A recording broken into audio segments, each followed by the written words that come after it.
गजब है अजब है रीत जीवन की, धारा जीवन की। दुख घींचते ही रहता, क्रियाएं सक्रियता और सक्रियता ले आती। उसी तरह दुख की राह, दुख का वर्णन, दुख में रुचि बड़ी सरल होती। सरलता से लोग उस पर सवार हो जाते, रस लेने लगते, वर्णन करने लगते। कोई भी हो, ज़्यादातर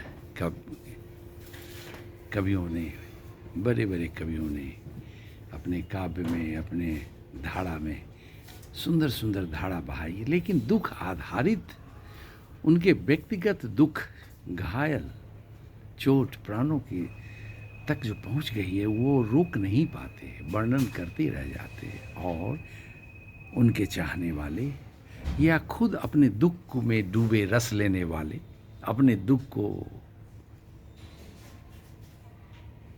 बहुत बहुत बढ़ाने वाले, उस दुख के धारा में बहने वाले, दुख आधारित, दुख केंद्रित जीवन को पसंद करने वाले बहते चले जाते, रस लेते चले जाते और दुख का वर्णन भी करते, मजा लेते। वाह वाह!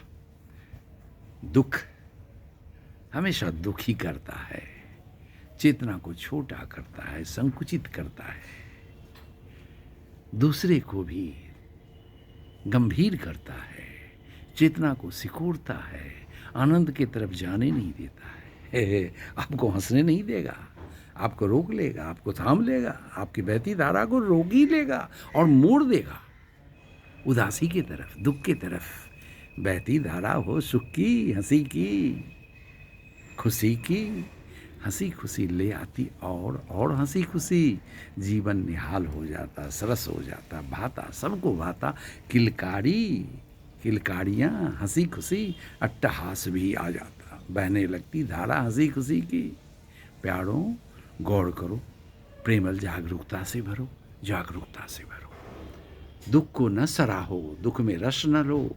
दुख नीचे ले आता है, तुमको छोटा करता है, संकुचित करता है और फिर दूसरे पर भी वह प्रभाव डालता है। चूंकि लोग क्या कहें, लंबी हो जाएगी चर्चा।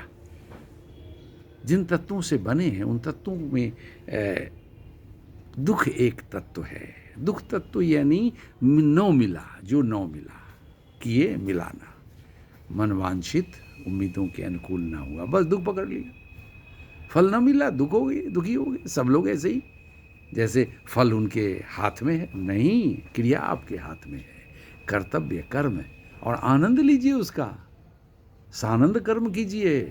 रिजल्ट जैसा भी हो फिर वो भी स्वीकार होगा, वांछनीय होगा, मज़ेदार होगा।